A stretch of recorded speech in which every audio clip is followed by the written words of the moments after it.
안녕하세요. 소송의 세계 오세호 변호사입니다. 오늘 다룰 사건은 걸그룹 뉴진스에 대해서 제기된 가처분 사건을 살펴보고 승소 가능성이 있을지 한번 전망해 보겠습니다. 걸그룹 뉴진스가 소속사에 대해서 전속계약 해지 통보를 했습니다. 그 사유로는 소속사가 계약을 위반했고 신뢰를 훼손했으며 기타 부당행위가 있었기 때문에 더 이상 함께 활동을 하기 어렵다는 이유에서였습니다. 여러분 잘 아시다시피 그 대형 기획사인 하이브 산하에 어도어라는 기획사가 있습니다. 이 걸그룹 뉴진스는 이 어도어에 소속되었었던 걸그룹입니다. 이렇게 뉴진스가 일방적으로 계약 해지 통보를 하자 어도어는 계약은 유효하다라는 소송을 제기합니다. 즉 전속계약 유효 확인해소를 제기합니다. 근데 이 소송은 본안소송입니다. 그렇기 때문에 본안소송은 1심, 2심, 3심의 절차가 있고 또 재판도 여러 번 열리기 때문에 결론이 나오기까지는 굉장히 오랜 시간이 소요가 됩니다. 그래서 어도어는 이 소송을 제기하면서 일방적인 해지 통보다, 이 해지 통보는 효력이 없다라는 주장을 합니다. 그리고 어도어는 이 소송 제기 후에 최근 가처분 신청도 했습니다. 가처분 신청은 본안 소송이 굉장히 시간이 오래 걸리기 때문에 지금 이 단계에서 뭔가 금지를 시키거나 나의 지위를 확인받는 것을 목적으로 하는 소송입니다. 그래서 어도어는 기획사 지위가 여전히 있다라는 가처분, 그리고 광고계약 체결 등을 해서는 안 된다라는 가처분 신청을 냈습니다. 뉴진스를 상대로.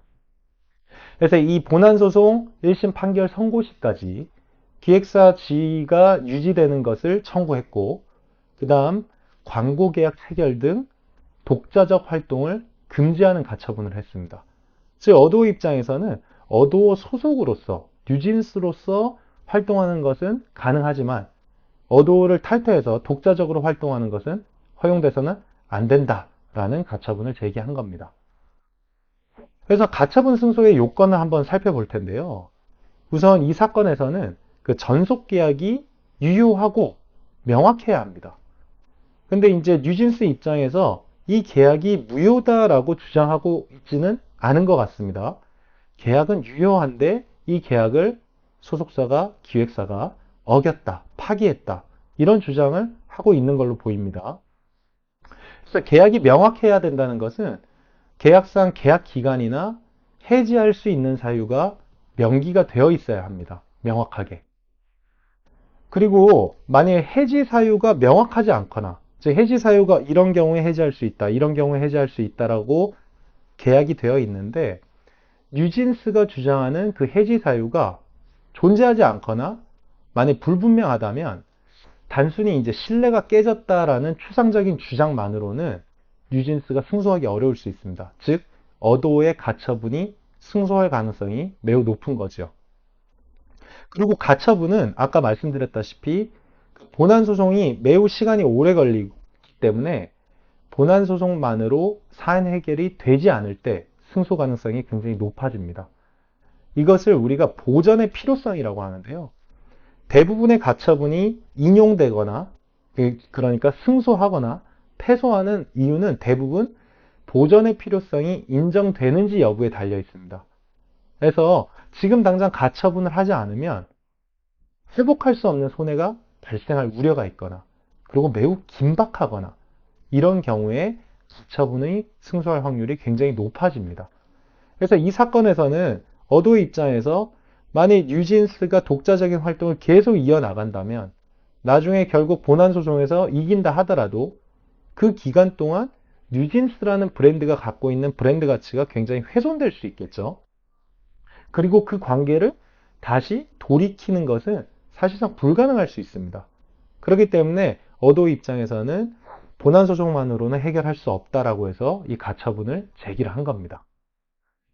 그리고 비록 위약금 약정이 있다 하더라도, 즉 위약금을 물면 언제든 계약을 해지할 수 있는 걸로 계약이 됐다 하더라도 만일 그 금액이 굉장히 크다면, 천문학적인 금액이라면 가처분에 승소할 가능성이 굉장히 높아집니다. 가처분이 기각되는 이유 중에도 하나가 이런 겁니다. 뭐 계약을 위반한 점이 있다 하더라도 이것은 뭐 손해배상이나 금전 청구만으로 해결이 가능하다. 그렇기 때문에 가처분의 보전의 필요성이 없다.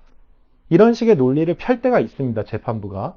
하지만 이 사건과 같이 위약금의 금액이 굉장히 큰 경우라면 나중에 뉴진스가 그것을 부담할 수 있을지 여부도 굉장히 불분명하겠죠. 그리고 위약금이 크다는 것 자체는 굉장히 사안이 중하다는 겁니다. 왜냐하면 계약이라는 거는 당사자들을 구속시키는 거잖아요. 유효하게 계약이 성립했는데 난 돈만 내고 언제든 여기서 탈퇴할 수 있다. 이것을 넓게 허용하기 시작한다면 그 계약의 안정성이 굉장히 흔들리게 됩니다. 그렇기 때문에 만약 위약금 액수가 매우 크다면 어도가 승소할 확률이 굉장히 또 높아질 수 있다. 이렇게 전망이 됩니다. 그리고 이제 어도 소속으로도 활동이 가능한지도 중요할 것 같습니다. 지금 뉴진스와 어도는 굉장히 감정적으로 좋지 않죠. 어떻게 보면 적과의 동침입니다.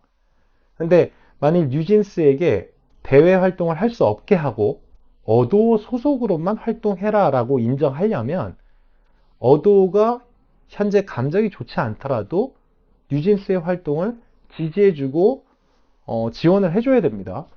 그래서 뭐 언론 기사에도 보면 어도는 지금 단계에서 뉴진스가 활동하는 거에 있어서 물심양면으로 뭐 지원하겠다 이런 취지의 보도 자료도 냈죠. 이런 걸로 볼 때 법원이 보기에 지금 단계에서도 당신들은 활동할 수 있다. 어도 소속으로. 만약 그렇다면 이 가처분이 또 인용될 가능성이 굉장히 높아지는 겁니다. 마지막으로 이 사건과 별개로 만일 이제 사용자, 즉 고용주와 근로자의 관계에서 이런 뭐 가처분이 붙는 경우가 있습니다. 뭐 경업금지 가처분, 뭐 전직금지 가처분 이런 가처분이 있을 수 있는데 만일 뭐 근로자 지위라면 어느 한쪽이 법원이 그 근로자는 굉장히 두텁게 보호하는 경향이 있습니다. 그래서 뭐 근로자가 모두 승소하는 건 아니지만 사용자, 즉 고용주의 가처분 신청이 기각될 확률이 굉장히 크다라고 볼 수 있는 겁니다. 소송의 세계 오세호 변호사입니다. 감사합니다.